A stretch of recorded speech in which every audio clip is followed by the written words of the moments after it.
أعوذ بالله السميع العليم من الشيطان الرجيم من نفخه ونفثه وهمزه. بسم الله الرحمن الرحيم. الحمد لله رب العالمين والصلاة والسلام على رسول الله صلى الله عليه وسلم. Ndugu Muislam, assalamu alaikum wa rahmatullahi wa barakatuh. Mimi ni ndugu yako naitwa Kupa Pazi Saidi, mkazi wa Kivule Nyang'andu, mtaa wa Magori, kata ya Kivule, wilaya ya Ilala, mkoa wa Dar es Salaam, Tanzania. Pia ni mkazi wa mtaa wa Bongwa, jirani na misikiti miwili, wilaya ya Bagamoyo, mkoa wa Pwani, Tanzania. Natoa maelezo haya tukiwa ndani ya mwezi mtukufu wa Ramadhani, ndani ya mwezi wenye baraka, tukiwa ndani ya 10 la mwisho la mwezi wa Ramadhani, 10 ambalo ndani yake unapatikana usiku wa cheo ambao ndiyo Qur'ani imeteremka katika usiku huo. Mwenyezi Mungu Subhanahu wa Ta'ala amesema, shahru Ramadhana alladhi unzila fihi alquran, watu wafunge katika mwezi wa Ramadhani ambao imeteremshwa ndani yake Qur'an. Kisha akasema, inna anzalnahu fi lailatul qadr, hakika sisi tumeteremsha Qur'ani katika usiku wa cheo. Sambamba na ibada ya kufunga, tunatakiwa kufanya ibada nyingine mbalimbali kama kuisoma Qur'ani katika visimamo vya usiku, kuisoma Qur'ani katika nyakati nyingine mbalimbali za kawaida, kusikiliza darasa za Qur'ani, tafsiri, darasa za fiqh ambazo zitatutafsiria ibada zetu za kufunga na ibada za swala na nyinginezo, kufanya mambo mengine mbalimbali, kufuturisha, kutoa sadaka, kuwalisha maskini,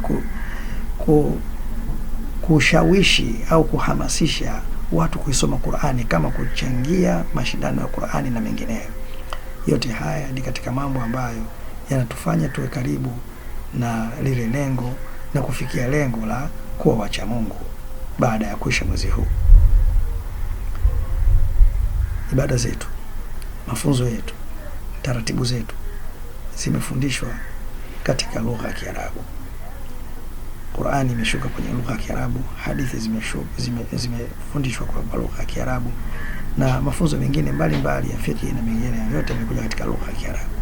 Kwa hivyo ili kuweza kumwezesha mtu kuweza kujua kusoma, sasa atatakiwa kujua kusoma maandishi ya Kiarabu. Mimi ndugu yako nimeandaa method, qaida, tariq, sabil, manhaj ambayo itamfanya mtu aweze kujua kusoma kwa muda mfupi. Ndani ya siku 7 atakuwa anajua kusoma. Nimeandaa kazi hii tangu mwaka 89 na hivi ninavyosema sasa iko tayari kwa ajili ya uchapaji. Nimefuatilia taratibu zote za kupata haki miliki ili itakapokuwa imechapwa kuzuia wimbi la wale watu ambao kazi yao ni kudokoa kama kunguru kazi za watu ili wakanufaike wao na matumbo yao. Taratibu hizi ziko tayari. Taratibu iliyobakia sasa ni kupata nguvu ya kuchapa kazi hii ili iweze kuingia katika jamii iweze kunufaika kwa kuweza kujua kusoma kwa haraka zaidi. Kazi yetu ni hii. Hiki ndio kitabu chetu. Ni vitabu viwili ambavyo vinaonekana, lakini ni kitabu kimoja. Hiki kina maelezo ya Kiarabu ambacho ni kwa ajili ya madrasa, na hiki kina maelezo ya Kiswahili kwa ajili ya vyuo, mashule, watu binafsi ambao hawakupata kusoma udogoni.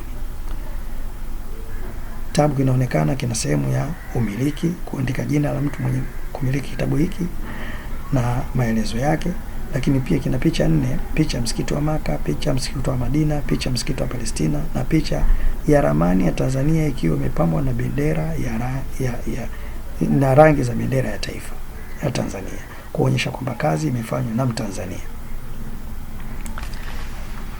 Kazi hii itakapokamilika itawanufaisha watu ili kuweza kujua kusoma kwa haraka.